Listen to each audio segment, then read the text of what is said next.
Hello friends, welcome to my channel মমকম BD. আজকে আমরা বাচ্চাদের জন্য তৈরি করব ঘরের তৈরি সেরেল্যাক।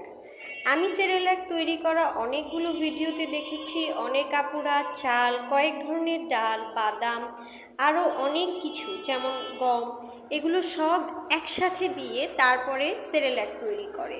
বাট আমরা এটা ব্লাইন্ডলি ফলো করি, তার আগে একবারও ভাবি না যে এতগুলো ইনগ্রিডিয়েন্ট যদি আমরা বাবুকে দেই তাহলে সেটা বাচ্চাদের পেটে কি আদৌ সহ্য হবে নাকি না। যেহেতু চাল, ডাল, গম বা আটা, তারপর বাদাম, এই সব ধরনের খাবারগুলো একটু কমপ্লেক্স ধরনের হয়ে থাকে, সবগুলো দেওয়ার আলাদা আলাদা বয়স থাকে, সব একসাথে দিলে অবশ্যই এটা একটা ছোটোখাটো রিয়াকশন করতে পারে। আমি সব বেবির কথা বলছি না, বেশ কিছু বাচ্চার ভালো ডাইজেশন পাওয়ার থাকে, তাদের ক্ষেত্রে কথাটা ভিন্ন। বাট যেই সব বাচ্চারা উইক ডাইজেশনের, তারা কিন্তু এত কিছু মিক্স করা সেরেল্যাকটা নিতে পারবে না। তার জন্যই আজকের এই লাইট সেরেল্যাকটা আমি তৈরি করে দেখাচ্ছি। এটা 7 মাস থেকে শুরু করে 2 বছরের পর্যন্ত বেবিরা খেতে পারবে, আর ভীষণ মজা স্বাদের হবে এটি। তো এটা নিয়ে কোনো সমস্যা নেই। যেহেতু এটা আমি 7 মাস থেকেই বাচ্চাদেরকে শুরু করাবো, তাই এটাতে আমি কোনো প্রকার চিনি বা লবণ অ্যাড করিনি। যেসব আপুদের বেবির বয়স একটু বেশি তারা ব্যবহার করবেন, নাহলে না। আমাদের লাগবে চিড়া। আমি এখানে লাল চিড়া নিয়েছি, এটা সাদা চিড়ার তুলনায় অধিক স্বাস্থ্যকর এবং সহজপাচ্য।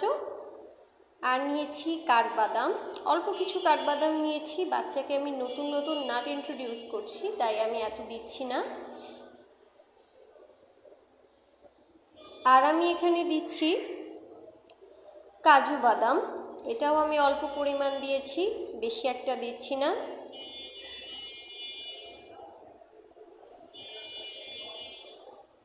আর দিয়েছি চীনাবাদাম।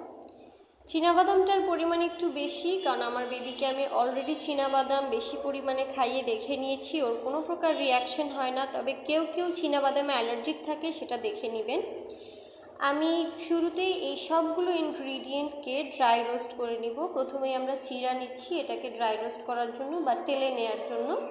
এগুলোকে আমরা টেলে নিব এক এক করে। ফার্স্টে চিড়া নিচ্ছি। চিড়াটা হালকা একটু যখন মচমচে হয়ে আসবে, একটা ভীষণ সুন্দর স্মেল বের হবে, ভীষণ সুন্দর একটা অ্যারোমা, তখন মনে করতে হবে যে এটা রেডি হয়ে গেছে। তারপরে আমরা নিয়ে নিব বাদাম। এখানে আমি 3 ধরনের বাদামই একসাথে নিয়ে নিয়েছি ড্রাই রোস্ট করার জন্য। এগুলো সব ড্রাই রোস্ট হয়ে গেলে তারপরে আমরা আমাদের পরবর্তী কাজে চলে যাব। এই যে আপু দেখেন, সবগুলো আমি ড্রাই রোস্ট করে নিয়েছি। এগুলো ড্রাই রোস্ট করার পরে একদম মচমচে হয়ে গেছে। এটাকে আপনি চাইলে পাতায়ও বাটতে পারবেন, কোনো প্রবলেম হবে না। যেহেতু এগুলো সবই এখন মচমচে, তাই বাটতে ইজি হবে। আর যদি কেউ গ্রাইন্ডারে বাটতে চান তাহলে সেটাও করতে পারেন, কোনো সমস্যা নেই। আমি এগুলো শিলপাটায় বেটে নিয়েছিলাম, কারণ আমি মনে করি গ্রাইন্ডারে দিলে পুষ্টি গুণাগুণ একটু কমে যায়। এগুলোকে আমরা সব বেটে নিব একদম মিহি করে। এই যে আমি বেটে নিয়েছি, এরকম একটা কনসিস্টেন্সিতে আমাদেরকে বাটতে হবে। বাটার পরে এই যে একদম পাউডারি হয়ে গেছে। যদি আপনারটা একটু ছোট ছোট দানা থেকে যায় তাহলে আপনি চালুনি দিয়ে চেলে নেবেন। আমি একদম মিহি করে বেটে নিয়েছি, আমার নেই, তাই আমার আর চালুনি দিয়ে চালার প্রয়োজন পড়েনি। আমি একটা এয়ারটাইট কন্টেনারে এটাকে সুন্দরভাবে ভরে নিচ্ছি, ভালোভাবে লাগিয়ে নিব। যেহেতু একটা পাউডারি জিনিস, তাই বেশি দিন এটাকে আমি কোনো যদি এয়ারটাইট কন্টেনার ভালো করে বন্ধ না করি প্রবলেম হবে। এটাকে আমরা 15 দিন পর্যন্ত সংরক্ষণ করতে পারবো।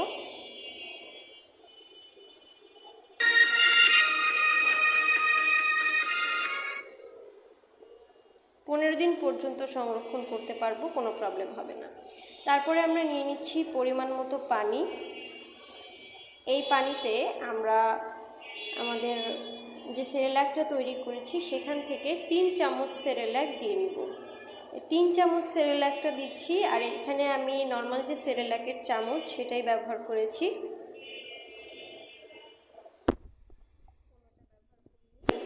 আগে আমি আমার বেবিকে সেরেল্যাক দিতাম বাহিরে তৈরি করাটি, বাট রিসেন্টলি জানতে পেরেছি এটাতে চিনির পরিমাণটা খুব বেশি, তাই এখন আর আমি এটা প্রেফার করি না, তাই ঘরে তৈরি করেছি।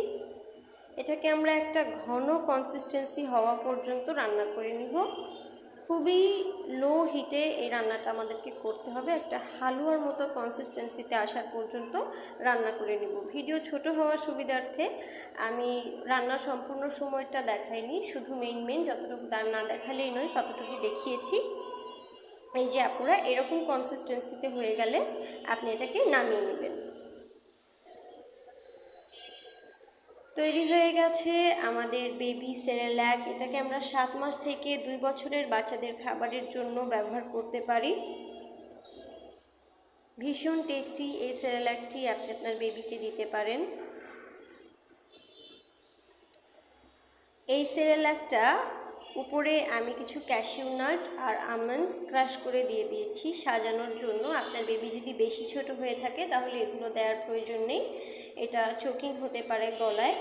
7 মাস থেকে শুরু করে একদম 24 মাস পর্যন্ত বেবি এটা খেতে পারবে। যাদের বাবু 1 বছরের বড় তারা এটাতে সামান্য একটু লবণ অ্যাড করবেন, আর যাদের বাবু একদমই ছোট তাদেরকে দেওয়ার কোনো প্রয়োজন নেই। ঘরে তৈরি এই টেস্টি হেলদি সেরেল্যাক আপনার বেবিকে দিবেন।